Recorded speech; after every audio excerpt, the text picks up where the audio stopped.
उस्मानपुर शहर में एक राजा और एक रानी बसते थे और उनके 3 बेटा थे। अब उनकी शादी की उम्र हो गई थी। एक दिन राजा ने अपना तीनों बेटों को बुलाया और कहा, अब मैं तुम्हारी शादी कराऊंगा। तुम तीनों तीर छोड़ो और जहाँ तुम्हारा तीर गिरेगी वही से तुम्हारा अपना जीवन साथी खोजना होगा। तीनों भाइयों ने तीर छोड़े। बड़ो भाई का तीर एक किसान की बागीचा में गिरा। वहाँ से किसान की सुंदर बेटी तीर हाथ लेकर आ गई। दूसरा बेटा की तीर एक अमीर व्यापारी के बागीचा में गिरा और वहाँ से व्यापारी की बेटी भी तीर लेकर आ गई। अब छोटो बेटा तीर छोड़ता है और उसका तीर एक तालाब में जाकर गिरता है। राजकुमार तीर लेने गया तो देखता है एक मेंढक तीर लेकर बैठा है। राजकुमार ने तीर मांगा तो मेंढक बोलता है, तुम्हें मुझे शादी करवाना होगा। ये सुनकर राजकुमार चौंक गया और कहा, एक राजकुमार कैसे एक मेंढक से शादी करता है। लेकिन उसे राजा की बात याद आई और उसे मेंढक को लेकर राजमहल आ गया। राजकुमार ने अपने पिता को सब बात बताई। राजा ने कहा, अगर तुम्हारे तकदीर में मेंढक बोल लिखी है तो हमें इसको मानना होगा। उस दिन ही शादी संपूर्ण हुई। बड़े 2 भाइयों ने सुंदर लड़कियों से शादी की और छोटा भाई उस तालाब की मेंढक से शादी कर लेता है।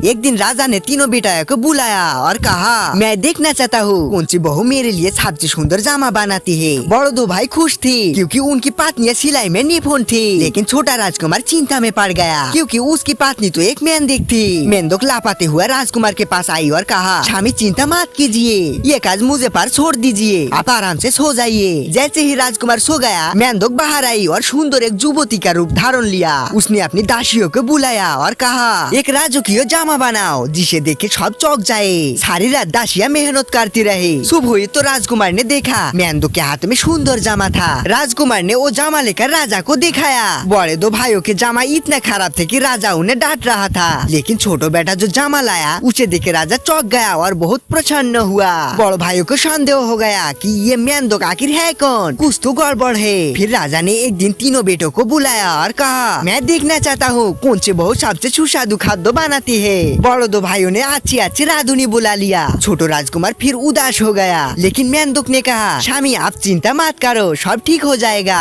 रात में मेंढक ने फिर अपना असली रूप धारण किया और दासियों को आदेश दिया, ऐसा राजकीय खाना बनाओ कि सब दीवाना हो जाए। सुबह होते होते खाना बन गया। राजकुमार ने वो खाना की थाली लेकर राजा को दी। बड़े भैया को खाना इतना खराब था कि राजा की मूड खराब कर दिया। लेकिन छोटो बेटा जो खाबर लाया उसे देखा और खाया। राजा बहुत खुश हुआ। राजा ने खुश होकर एक बड़ी पार्टी का आदेश दिया और कहा, तीनों बेटो तुम अपनी अपनी पत्नियों को लेकर आयो। छोटा राजकुमार फिर भी मुसीबत में पड़ गया। मैं अपनी मेंढक पत्नी को कैसे लेकर आऊँ। मेंढक ने कहा, स्वामी आप चिंता मत कीजिए, आप पार्टी में चले जाएंगे और जब वज्रपात का आवाज सुनाई देगा सबको बता दिएगा मेरी पत्नी आ रही है। पार्टी में बड़े 2 भाइयों की पत्नियां सुंदर साज धाज करके नृत्य कर रही थी। लोग बहुत खुश थे। तब भी अचानक वज्रपात हुआ। छोटा राजकुमार ने कहा, डरो मत, ये मेरी पत्नी आ रही है। सबकी नजर दरवाजे की तरफ थी और जैसे दरवाजा खुला एक अपूर्व सुंदरी राजकुमार आ गई। उसे देखे सब लोग मोहित हो गए। बड़े 2 रानी इस दृश्य को देखे ईर्ष्या से भर गई। खाना खत्म हुआ तो राजा ने कहा, अब सब बहुएं नृत्य करेगी। बड़े 2 रानी का नाच बहुत भद्दा था। राजा गुस्से में उठ गया। लेकिन छोटो रानी का नाच इतना सुंदर था कि सबकी आंखें उससे पर टिक गई। पार्ट 2 देखने के लिए चैनल को सब्सक्राइब करा दो।